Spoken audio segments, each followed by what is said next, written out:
Oi, meus amores! Hoje vamos aprender com a tia Rose a origem do folclore. Vamos lá! Folclore nada mais é que um costume de lendas, provérbios, manifestações artísticas em geral, preservado por um povo ou grupo populacional, por meio da tradição oral. O nosso folclore é considerado um dos mais ricos do mundo, por causa da sua diversidade, junção de etnias e culturas. Ele nos é ensinado desde crianças, como um conjunto de tradição e manifestações culturais, simboliza de fato a cultura popular e apresenta grande importância na identidade de um povo. Saiba que é possível conhecer toda uma população através dos seus costumes e demandas folclóricas. A palavra folclore foi criada no século XIX e sua origem está associada ao idioma inglês. O termo em português é um aportuguesamento da palavra folklore e no inglês deriva de folk lore, termo proposto pelo escritor William John Thomas em meados de 1846. A importância do folclore é reconhecida pela Unesco, entidade vinculada a organizações das Nações Unidas, que reconhece o folclore como patrimônio cultural imaterial, ressaltando a importância da preservação das diferentes manifestações que se formam. No Brasil, a Semana do Folclore acontece entre os dias 15 a 22 de agosto. As principais lendas comentadas durante essa semana são a do Saci Pererê e a do Curupira, mas outros personagens importantes do nosso folclore são a Iara, o Boto Cor-de-Rosa, a Mula Sem Cabeça, o Boitatá, o Negrinho do Pastorreio, entre outros. Devemos saber que o folclore é algo importante para um país. Por meio dele, mantém-se a identidade cultural passada e vivenciada de geração a geração. O folclore pode ser transmitido de várias formas, oral, escrito ou ensinado, ou seja, contando ou escrevendo histórias, dançando, cantando ou representando. Vamos perceber agora com a tia Rose a diferença entre lendas e mitos. Preste bem atenção. Lenda é uma narrativa fantasiosa transmitida de caráter oral. Algumas lendas são reais, o que é muito importante para a tradição. De caráter fantástico ou fictício.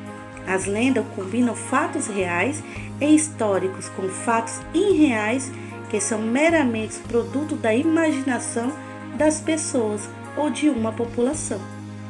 Vamos agora falar do mito.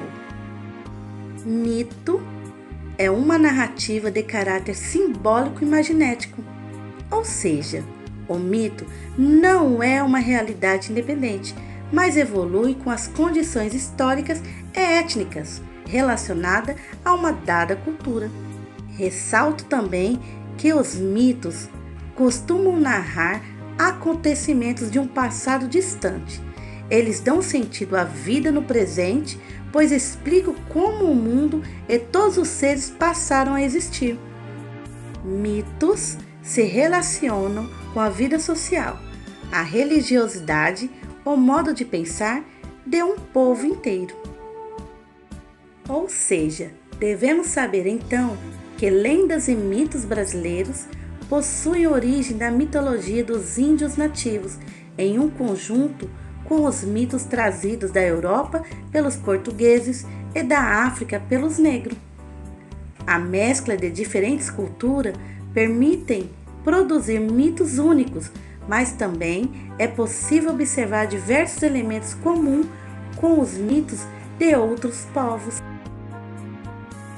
Aqui no Brasil, alguns nomes como Luiz Câmara Cascudo, Mário Andrade e Florestan Fernandes destacaram-se no estudo do folclore. O primeiro congresso realizado no Brasil sobre o folclore deu-se somente em 1951, sendo realizado no Rio de Janeiro. Um dos debates mais importantes que ocorreram nesse evento foi sobre as características para definir-se o que seria folclore, algo que até hoje gera muita discussão entre os especialistas. E na medida em que o interesse pelo assunto dissipou-se, começaram a surgir sociedades voltadas para o estudo do folclore, sendo citada Sociedade do Folclore, a primeira fundada em 1878.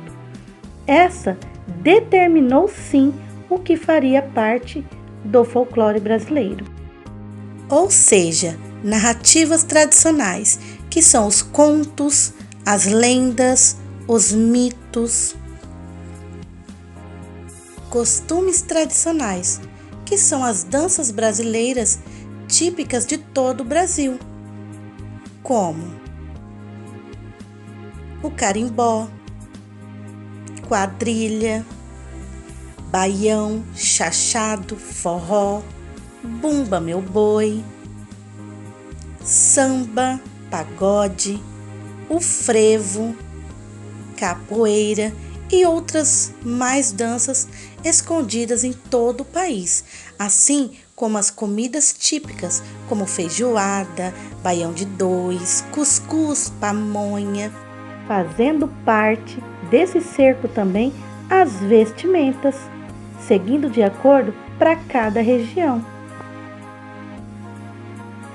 Crenças e superstições está relacionada à religiosidade de cada estado.